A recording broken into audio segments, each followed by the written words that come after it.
Hello everybody, welcome back to another episode in my YouTube series, Proverbs, God's Encouragement for You. Today we're going to be looking at chapter 17 in Proverbs.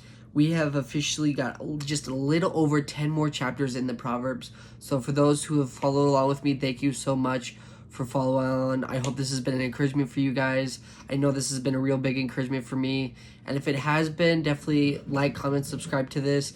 Go and share it with your friends. Go be encouragement to other people.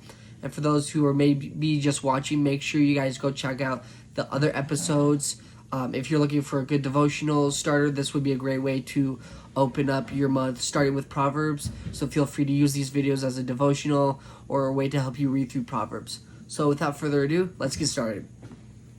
So starting in verse 1 of chapter 17, starts out saying, "Better is a dry morsel with a quiet than a house full of feasting with strife. A servant who deals wisely will rule over a son who acts shamefully, and will share the inheritance as one of his brothers. The crucible is for silver, and the furnace is for gold, and the Lord tests hearts. An evildoer listens to wicked lips, and a liar gives ear to mischievous tongues. Whoever mocks the poor insults his maker. He who is glad at calamity will not go unpunished. Grandchildren are the crown of the aged, and the glory of children is their fathers. Fine speech is not becoming to a fool. Still less is a false speech to a prince. A bribe is like magic stone in the eyes of the one who gives it.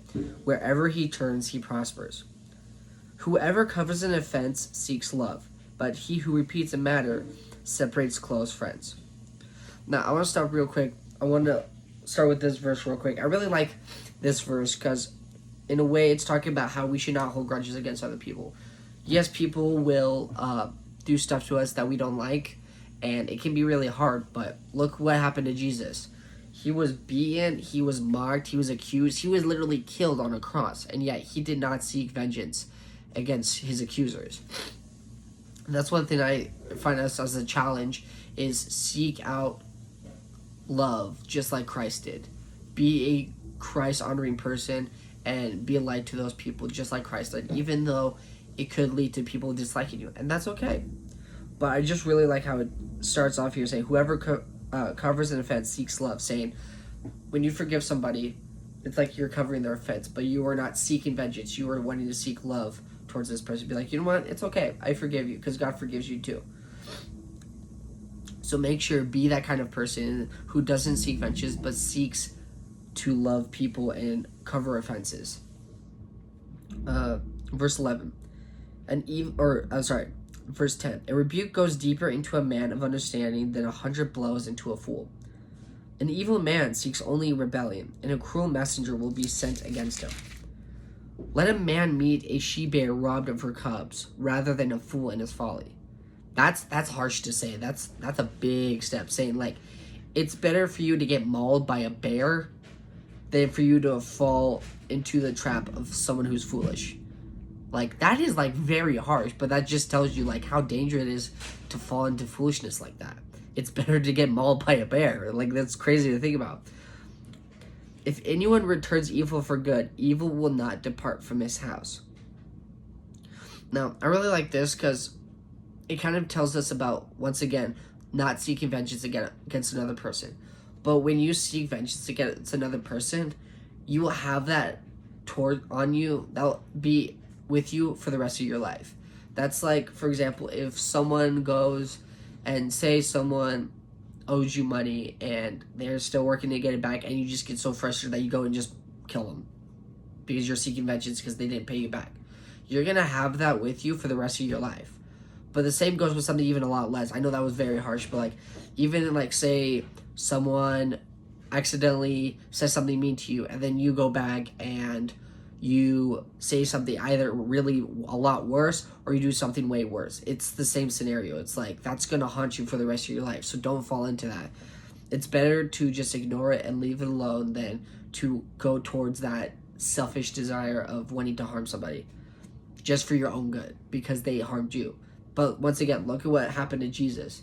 He was mocked, he was accused, he was killed, and he had every right to just snap his finger and kill everybody. He could have easily done that, but he didn't because he wanted to show how much he really loved us.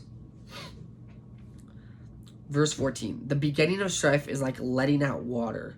So quit before the quarrel breaks out.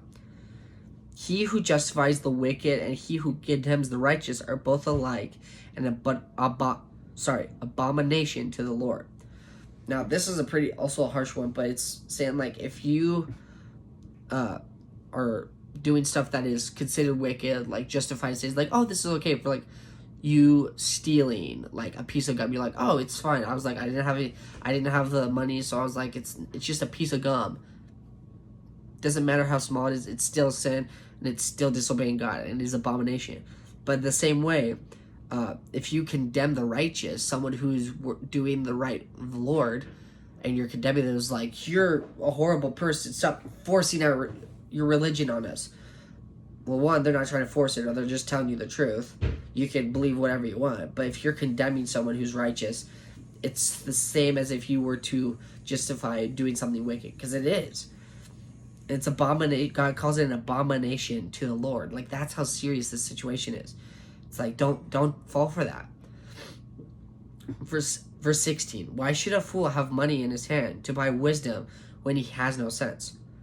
A friend loves at all times, and a brother is born of adversity. A brother is born for adversity. One who lacks sense gives a pledge and puts up security in the presence of his neighbor. Whoever loves transgression loves strife. He who makes his door high seeks destruction. A man of crooked heart does not discover good, and one with dishonest tongue falls into calamity. He who sires a fool gets himself sorrow, and the father of a fool has no joy. Verse 22. A joyful heart is good medicine, but a crushed spirit dries up the bones. I really love this verse because the first part, a joyful heart is good medicine. The first thing that comes to my head is the saying that laughter is the best medicine. Like when you're sick or you don't feel good, they always say laughter is the best medicine, or if you're just feeling down. Because when you're joyful, it's like almost physically healing to you because you feel better, you look better, and it's just so healthy and good for the soul. And it's another thing where it's like, you know, that was created by God. That was created for us because how healing it can really be. It's crazy and miraculous how well just being in good spirits can be. Like when you see people who are depressed or like struggling with that, you can see how unhealthy they're living and like how much they need help. It's like those people need to they need help finding that joy again. And it's something that when I see someone who's having a hard day, the first thing that I always do is try to cheer them up with a joke to get them smiling again. And then once they are in a better mood, like be like, okay, so tell me what's going on, and like trying to help them out. And that's a great way to be a light to somebody, is just if they're having a hard time, help cheer them up, and then see how you can help them. And I encourage that with you guys as well. If someone that's struggling like that, try your best or think of ways that you can help cheer them up and help them in the best way you can, because a joyful heart is so healthy. 23. The wicked accepts a bribe in secret to pervert the way of justice. The discerning sets his face towards wisdom, but the eyes of a fool are the ends of the earth. A foolish son is a grief to his father, and a bitterness to her who bore him. To oppose a fine on a righteous man is not good, nor to strike the noble for their uprightness. Whoever restrains his words has knowledge, and he who has a cool spirit is a man of understanding. I really like this verse as well, because in other words, it's saying have self-control. One thing that when I was a kid, I always struggled with was saying the first thing that came to my head, and that's dangerous. We have to think before we speak. And that's what it's saying here. It's like whoever restrains his words has knowledge. He's being wise about what he's going to say. So it's like when you have a thought that comes to your head, first thing that you should be thinking of is there's three things that should go through your head before you say it. Is like, is it uplifting? Is it nice? And is it helpful? Is it uplifting, nice, and is it helpful? If it's none of those three, then don't say it.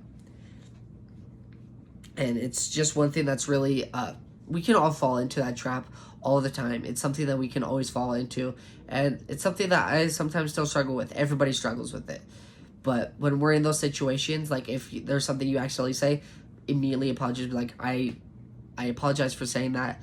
I should have self-control of my tongue. I did not mean to say that. Please forgive me. But even if before you say that, if you're like, especially when you're in a frustrated state, step back, take a deep breath, and be like, okay, is what I'm about to say uplifting? Is it helpful? And is it kind? And if it's none of those three, then just best words, just shut up. Just shut your mouth and just try to calm down and think it through before you say it. And last verse 28. Even a fool who keeps silent is considered wise. When he closes his lips, he is deemed intelligent. Once again, going back to 27. A fool doesn't restrain their words. They just say whatever comes to their head. So when someone who normally doesn't do that, when they have self-control over their tongue, they're considered wise because it's like, wow, that was very smart of you to do. So one of the biggest things I want to take away from this is be wise, be helpful, be encouraging, and most importantly, watch what you say, because what we say can be harmful and be very hurtful to people around us, and we don't want to hurt people. But think through what you're going to say, and just try to be encouraging and not harmful, because words can lift people up and encourage them, but they can also, at the same time, tear people down and ruin them, and we don't want to do that. So that's all I got for you guys today. That is chapter 17 of Proverbs. I hope this was encouraging to you. This was definitely encouraging to me. If you guys enjoyed this video, please like, comment, subscribe, and make sure you guys follow for more updates as well. And go and share this with your friends, your family. Go and be encouragement to others, guys. And have a great rest of your week. God bless you guys.